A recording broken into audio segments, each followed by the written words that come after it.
നിങ്ങളുടെ soul purpose എങ്ങനെ കണ്ടുപിടിക്കാം? ഇത് പാർട്ട് 2 ആണ്. പാർട്ട് 1 ഞാൻ നേരത്തെ മുൻപ് ഇട്ടിട്ടുണ്ടായിരുന്നു. ഇപ്പോൾ ഇതാ ഇവിടെ ഒരു ചിത്രവും ഒരു പിതാവിൻ്റെയും മകൻ്റെയും ചിത്രം കൊടുത്തിട്ടുണ്ട്. ഈ ചിത്രം ആണ് ഇന്ന് പറയാനായിട്ട് ഉള്ള ഒരു കാര്യം ഉണ്ടായത്. ഇന്നത്തെ പത്രമാണ്. അതായത് ഇന്ന് ഫെബ്രുവരി 25, 2026 പത്രത്തിലെ ഒരു വാർത്തയായിരുന്നു. ഇത് മകനെ ഡോക്ടറാകാൻ ആഗ്രഹിച്ചു അച്ഛനെ കാത്തിരുന്നത് ദാരുണാന്ത്യം. അതായത് മകന് ഈ പ്രൊഫഷനുമായിട്ട് ഒരു ബന്ധവുമില്ല, ഈ ഒരു ജോലി മകന് താല്പര്യമില്ല, പക്ഷേ അച്ഛന് നിർബന്ധം ഡോക്ടറാക്കണമെന്നുള്ള ഒരു ഇതാണ്. അത് പറയുന്നവർ ഞാൻ അത് മെയിനായിട്ട് വായിക്കാം. ലക്നൗവാണ്. നീറ്റ് പരീക്ഷ എഴുതി മകൻ ഡോക്ടറാകണമെന്നായിരുന്നു അച്ഛൻ്റെ ആഗ്രഹം. ഇതിനായി മകനെ നിർബന്ധിച്ച അച്ഛനെ കാത്തിരുന്നത് ദാരുണാന്ത്യം. ഉത്തർപ്രദേശിലെ ലക്നൌവിലാണ് നാടിനെ നടുക്കിയ സംഭവം. മനസ്സിലായി? അപ്പം ഇതാണ് ഈ സോൾ പർപ്പസുമായിട്ട് ബന്ധപ്പെട്ടുള്ള കാര്യമെന്ന് പറയുന്നത്. അപ്പം അതിന് ആപ്റ്റായ ഒരു സംഭവമായിരുന്നു ഇന്ന് പത്രത്തിൽ കണ്ടത്. അപ്പോൾ അതുകൊണ്ടാണ് ഞാൻ രണ്ടാം ഭാഗം ഞാൻ നേരത്തെ ഇരുന്നാണ് വിചാരിച്ചത്. പക്ഷേ ശകലം താമസിച്ചു പോയി. അപ്പോൾ ഇത് അതിനൊരു ആപ്റ്റായ ഒരു ഇത് കിട്ടിയിട്ടുണ്ടായിരുന്നു. അതാണ് ഞാനിത് ഈ ഫോട്ടോ ഇട്ടയ്ക്കുന്നത്. അപ്പോൾ ഇതാണ് ഇവിടെ ഈ സോൾ പർപ്പസുമായിട്ട് ബന്ധമെന്ന് പറയുന്നത്. ആ കുട്ടിയുടെ സോൾ പർപ്പസ് വേറെയാണ്. അപ്പോൾ ആ കുട്ടിയുടെ സോൾ പർപ്പസ് എന്താണെന്ന് കണ്ടുപിടിച്ച്, അല്ലെങ്കിൽ ആ കുട്ടിക്ക് എന്താകണം എന്ന് ആ കുട്ടിയോട് ചോദിച്ച് മനസ്സിലാക്കിയിട്ട് അച്ഛൻ ആ കുട്ടിയുടെ താല്പര്യത്തിനനുസരിച്ച് കോഴ്സ് എടുത്ത് പഠിപ്പിച്ചിരുന്നുവെങ്കിൽ അദ്ദേഹത്തിന് ഇങ്ങനെ ഒരു മരണം ഉണ്ടാകില്ലായിരുന്നു. അപ്പോൾ കുട്ടിയെ നിർബന്ധിച്ച് കോഴ്സുകൾ എടുപ്പിക്കുന്ന പാരൻസിന് വരുന്നതായ ബുദ്ധിമുട്ടുകളാണ് ഇതൊക്കെ. അപ്പോൾ ഇതുപോലെയുള്ള ഒരുപാട് സംഭവങ്ങൾ കൊണ്ട് ഇനി മരിക്കാതെ തന്നെ മരിച്ച് ജീവിക്കുന്നവരുടെ കാര്യങ്ങളും ഈ നാട്ടിൽ സംഭവിക്കുന്നുണ്ട് കേട്ടോ. അതും ഞാൻ ഈ വീഡിയോയുടെ കൂടെ ഞാനത് പറയുന്നതാണ്. അങ്ങനെ 1-2 അനുഭവങ്ങളും ഉണ്ട്.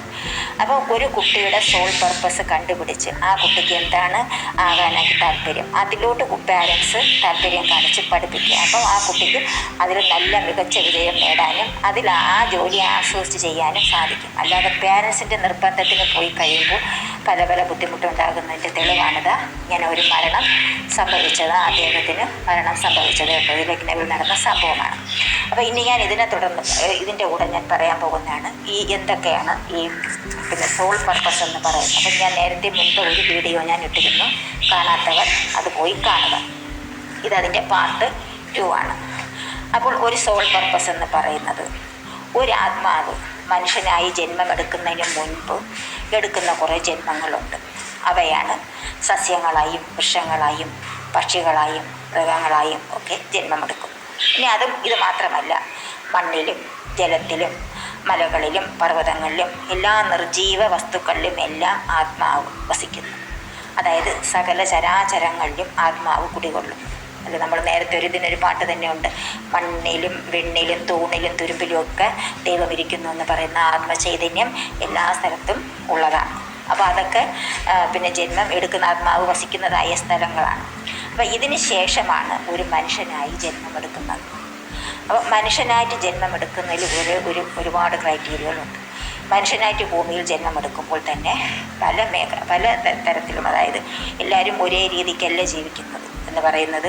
സമ്പന്നരായിട്ട് ഒരു കൂട്ടർ സമ്പന്നരായി ജീവിക്കുന്നു, ഒരു കൂട്ടർ സാധാരണക്കാരായി ജീവിക്കുന്നു, ഒരു കൂട്ടർ ദാരിദ്ര്യത്തിലേക്ക് താഴെത്തട്ടിൽ ജീവിക്കുന്നു. അത് കഴിഞ്ഞിട്ട് ഒരു കൂട്ടർ ഭിക്ഷക്കാരായിട്ട്, അത് കഴിഞ്ഞ് അംഗവൈകല്യം സംഭവിച്ച് ശേഷിക്കാർ, ഇങ്ങനെ എന്തെല്ലാം പ്രതിഭാസങ്ങളാണ് മനുഷ്യജന്മങ്ങളിലുള്ള പല ആ ഒരു വെറൈറ്റി ആയിട്ടുള്ള ഓരോ ജീവിതങ്ങൾ ഈ ഭൂമിയിൽ ജീവിക്കുകയാണ്. നമുക്കെല്ലാം കാണാൻ കഴിയുന്നതാണ്. എല്ലാവരും ഒരേ രീതിക്കുള്ള രീതിയിലല്ലല്ലോ ജീവിക്കുന്നത്. പല വ്യത്യസ്തമായ മേഖലകളിൽ ജോലി ചെയ്തും അങ്ങനെ പല തട്ടിലുള്ള ആൾക്കാരെയാണ് നമ്മൾ ഈ ഭൂമിയിൽ കാണുന്നത്. അപ്പോൾ എല്ലാവരും ഒരേ രീതിക്കുള്ളൂ. അപ്പോൾ ഇതൊക്കെ എന്ന് പറയുന്നത് ആത്മാവെടുക്കുന്ന ജന്മങ്ങളാണ്. അതായത് ഭൂമിയിൽ ആത്മാവെടുക്കുന്ന സോൾ പർപ്പസിൻ്റെ ഭാഗമാണ് ഇങ്ങനെയുള്ള ഈ ജന്മങ്ങൾ, ഈ മനുഷ്യജന്മങ്ങളായിട്ട് കാണുന്നത്. അപ്പോൾ ഇത് തന്നെ ഇനി മനുഷ്യനെ എടുക്കുന്ന ഈ ജന്മത്തിൽ തന്നെ അടുത്ത മനുഷ്യൻ ജന്മമെടുക്കുമ്പോൾ ഒരു കുടുംബത്തിൽ തന്നെ ജനിച്ചും മരിച്ചും എന്നുള്ളൊരു പ്രക്രിയയുണ്ട്. അതായത് പുനരധി ജനനം, പുനരധി മരണം എന്ന് പറയുന്ന ഒരു പ്രക്രിയയുമുണ്ട്. ആ ഒരു കുടുംബത്തിൽ തന്നെ ജനിച്ചും മരിച്ചും അങ്ങനെ പോകുന്ന ഒരു പ്രതിഭാസമുണ്ട്. അപ്പം പലതരത്തിൽ, അതായത് പിന്നെ ജീവിതത്തിൽ പണക്കാരനായിട്ടും പാവപ്പെട്ടതായിട്ടും എല്ലാ സുഖവും ദുഃഖവും എല്ലാം അനുഭവിച്ചതിന് ശേഷം ഈ ലൗകിക ജീവിതത്തിൽ നിന്നെല്ലാം ലൗകിക ജീവിതം ഉപേക്ഷിച്ചിട്ട് ലാസ്റ്റിൽ സന്യാസമെടുത്ത് മോക്ഷപ്രാപ്തി, ആത്മാവ് മോക്ഷപ്രാപ്തി നേടുന്നു. ഇതാണ് ഒരു മനുഷ്യൻ്റെ ഒരു ആത്മാവിൻ്റെ ചക്രം പൂർത്തീകരിക്കുന്നത്. അപ്പോൾ ഇങ്ങനെ ഈ പൂർത്തീകരിക്കാവുന്ന ഒരു ചക്രം എന്ന് പറയുമ്പോൾ ഇപ്പോൾ ആത്മാവ് എടുക്കുന്ന ഒരു മനുഷ്യജന്മത്തിൽ ആ വ്യക്തിയുടെ ഒരു ജീവിതയാത്രയിലാണ് അവരുടെ ഒരു സമ്പാദ്യ മേഖലയായിട്ട് ഓരോ തൊഴിൽ മാർഗം കണ്ടെത്തുന്നത്. അപ്പം നമ്മുടെ അഭിരുചിക്ക് അനുസരിച്ച് തൊഴിൽ മേഖല കണ്ടെത്തേണ്ടത് ഓരോ വ്യക്തിയുടെയും ആവശ്യകതയാണ്, അല്ലേ? അപ്പോൾ ഇന്നത്തെ കാലത്തെന്ന് പറയുമ്പോൾ നല്ല പഠിത്തമൊക്കെ പഠിച്ചിട്ട് തൊഴിലില്ലാതെ നിൽക്കുന്നവർ ഒത്തിരി പേരുണ്ട്. അപ്പം അവർ ഇനി ചിലർ പഠിച്ച മേഖലയുമായി ഒരു ബന്ധവുമില്ലാതെ ജോലിയെടുക്കുന്നവരും അവരുമുണ്ട്.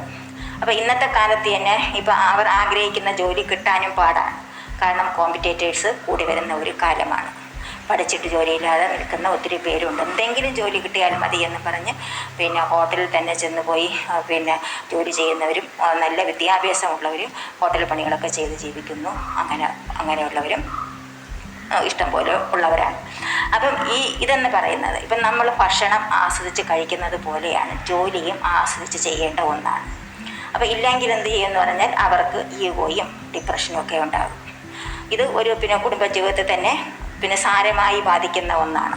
അപ്പം നമുക്ക് ചെയ്യുന്ന ജോലി ആസ്വദിച്ച് ചെയ്യാൻ പറ്റിയില്ല എങ്കിൽ അതിൻ്റെ കൂടെ ഉണ്ടാകുന്ന ഈഗോയും ആ ഡിപ്രഷനും ഒക്കെ എല്ലാം ഒരു മാനസികമായ ഒരു സന്തോഷമില്ലായ്മയും കുടുംബത്തിൽ പല പല പ്രശ്നങ്ങൾ സൃഷ്ടിക്കാനായിട്ട് സാധിക്കും. ഇതിപ്പോൾ ഇവിടെ ഈ നേരത്തെ ഇപ്പോൾ ഞാൻ കാണിച്ച ഈ ഫോട്ടോ എന്ന് പറയുന്നത് ആ കുട്ടിയെ ആ അച്ഛനെ കൊന്നു. ഇനി കൊല്ലാതെ കൊന്ന് ജീവിക്കുന്ന ഒരു ഒത്തിരി പേര് ഇവിടെ ഉണ്ട്, ഈ നാട്ടിലും ഉണ്ട്. അതിൻ്റെ ഒരു അനുഭവ കഥയാണ് ഇനി ഞാനിതാ പറയുന്നത്. ഇതേപോലെ തന്നെയാണ് ഒരു പാരൻസ് അവരുടെ മകനെ എയറോനോട്ടിക് എഞ്ചിനീയറിംഗ് ആണെന്ന് തോന്നുന്നു പഠിപ്പിച്ചത്. അപ്പോൾ ആ ഒരു പഠിപ്പിന് വേണ്ടിയിട്ട് ആ കുട്ടിയെ നല്ലപോലെ പഠിപ്പിച്ച്, ആ കുട്ടിയും പഠിക്കാനായിട്ട് നല്ല മിടുക്കനായിരുന്നു. ആ കുട്ടി പഠിച്ച് ജോലി കിട്ടിയില്ല. പഠിച്ച ആ കോഴ്സെല്ലാം കംപ്ലീറ്റ് ചെയ്ത് പഠിച്ചിറങ്ങിയിട്ട് ആ ജോലിയിലോട്ട് ശ്രമിച്ചപ്പോൾ ആ ജോലി കിട്ടിയില്ല ആ കുട്ടിക്ക്.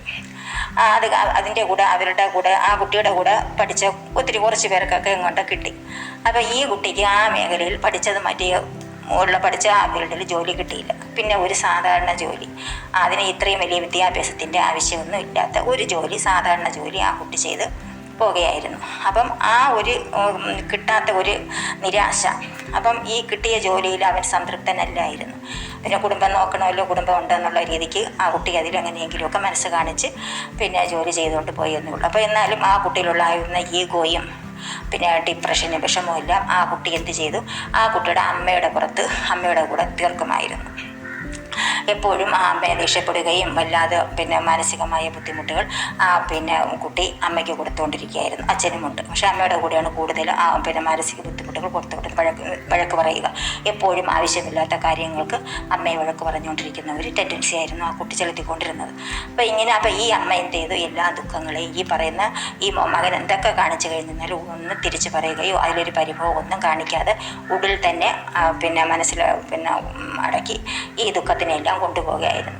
അങ്ങനെ കുറച്ച് നാൾ കഴിഞ്ഞപ്പോൾ ഇവർക്ക് ശരീരത്തിന് അതിൻ്റെ ആ ഒരു എല്ലാം ഉള്ളിലൊതുക്കിയ ആ ഒരു റിഫ്ലക്ഷൻ ഉണ്ടായി. അതിൻ്റെ ഒരു അസുഖമായിട്ട് അവർക്ക് ഈ നഴ്സിൻ്റെ സംബന്ധമായ അസുഖമുണ്ടായി. അവർക്ക് അവരുടെ കാര്യങ്ങൾ ദിനചര്യകളൊന്നും ചെയ്യാൻ പറ്റാത്ത അവസ്ഥയുണ്ടായി. അപ്പം പരസഹായമില്ലാതെ അവർക്ക് സാരി ഉടുക്കാനോ അവരുടെ കാര്യങ്ങൾ ഒന്നും ചെയ്യാൻ പറ്റാത്ത അവസ്ഥയിലോട്ട് അവരുടെ അസുഖം കൊണ്ടെത്തിച്ചു വരെ.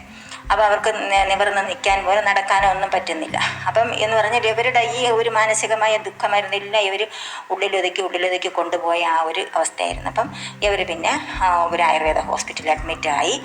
അവർ 2-3 മാസം അവിടെ കിടന്ന് ട്രീറ്റ്മെൻറ്റ് എടുത്ത് കുറേ കോഴ്സുകളൊക്കെ ട്രീറ്റ്മെൻറ്റ് കോഴ്സുകളൊക്കെ കംപ്ലീറ്റ് ചെയ്തു. അവർ അലോപ്പതിയിൽ പോയിട്ട് അവർ അത് ടെസ്റ്റ് ചെയ്യുമായിരുന്നു. അപ്പോൾ അങ്ങനെ അവർ ഒരു ഹോസ്പിറ്റലിൽ അവർ കിടന്ന് ട്രീറ്റ്മെൻറ്റ് എടുക്കുകയായിരുന്നു.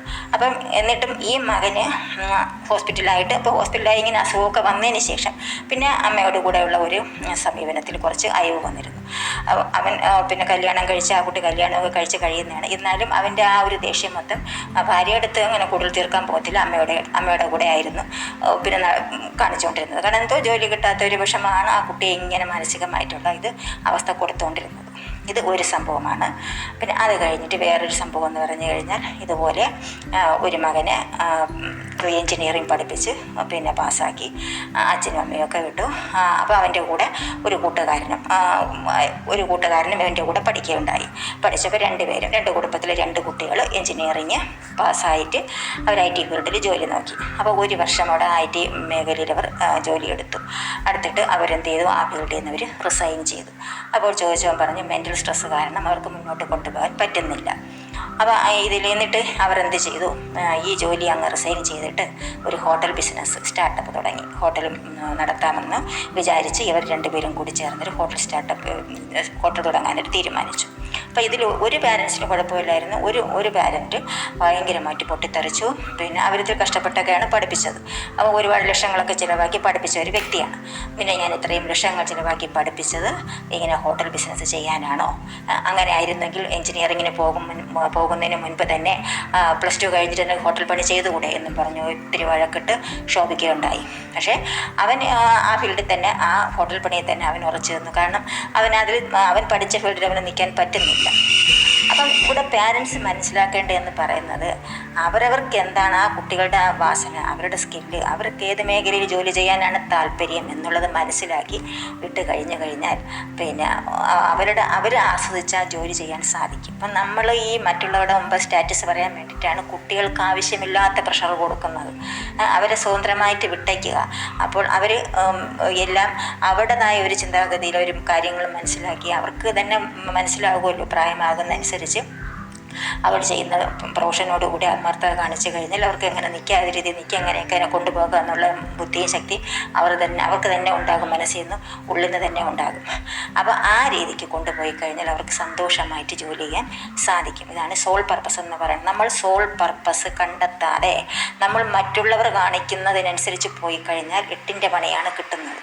ഇതെന്ന് പറയുമ്പോൾ എല്ലാവരും ഈ ഭൂമിയിൽ ജീവിക്കുന്ന എല്ലാവരും ഒരേ രീതിയിൽ ജോലി ചെയ്യാനല്ല ഇവിടെ ഭൂമിയിൽ ജന്മമെടുക്കുന്നത് അല്ലേ. ഒരു കൂട്ടർ ഇപ്പം എൻജിനീയറോ ഡോക്ടേഴ്സൊക്കെ ആകുന്നുവെങ്കിൽ IAS ഒക്കെ ആകുന്നത് അത് അവരുടെ പർപ്പസ് ആയിരിക്കും. അതാണ് അതിലവർ കൂടുതൽ തിളങ്ങുന്നത്. അപ്പം നമ്മളത് കണ്ടുകൊണ്ട് നമ്മുടെ മക്കളെ അതുപോലെ ആകണമെന്ന് ചിന്തിച്ചാൽ അവരതിന് പ്രാപ്തരാണോ?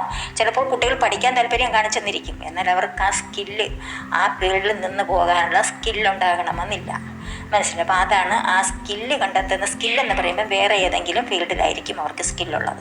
അപ്പോൾ അതിനെ കണ്ടെത്തി അതിൽ അവർക്ക് ജീവിത വിജയം കൊടുക്കാനാണ് പേരൻസ് ശ്രമിക്കേണ്ടത്. അപ്പോൾ ഇങ്ങനെയുള്ള സംഭവങ്ങളൊന്നും വീണ്ടും ആവർത്തിക്കാതിരിക്കാനും ഇതേപോലെ പാരൻസ് ബുദ്ധിമുട്ടുന്നത് മനസ്സിലായില്ലേ. അപ്പോൾ സോൾ പർപ്പസ് മനസ്സിലാക്കിയിട്ട് പഠിപ്പിച്ചു കഴിഞ്ഞാൽ ലക്ഷങ്ങൾ ചിലവാക്കേണ്ട ആവശ്യമില്ല. ലക്ഷങ്ങൾ ചിലവാക്കിയിട്ട് അവസാനം ഉദ്ദേശിക്കുന്ന ജോലിയൊന്നും കിട്ടാതെ എത്രയോ പേര് നടക്കുന്നുണ്ട് ജോലി കിട്ടാതെ, എഞ്ചിനീയറിംഗ് പഠിച്ച് അതും ഇതൊക്കെ പഠിച്ചിട്ട്. ഇതുപോലെ ഇതേ ഇങ്ങനെ കൊല്ലുന്ന സംഭവത്തിൽ ഒത്തിരി സംഭവങ്ങൾ മുൻപും പലതും ഉണ്ടായിട്ടുണ്ട്. മനസ്സിലായില്ല. അപ്പോൾ കുട്ടികളെ നിർബന്ധിച്ച് കോഴ്സ് എടുപ്പിക്കാതെ അവരുടെ താല്പര്യത്തിനനുസരിച്ച് കോഴ്സ് എടുത്ത് പഠിക്കാനായിട്ട് പാരൻസ് തയ്യാറാവുക എന്നുള്ളതാണ് ഇന്നത്തെ വീഡിയോയിൽ കൂടി ഞാൻ പറയുന്നത്. വീഡിയോ ഇഷ്ടമായാൽ ലൈക്ക് ചെയ്യുക, സബ്സ്ക്രൈബ് ചെയ്യുക, ഷെയർ ചെയ്യുക. God bless you. Thank you for watching.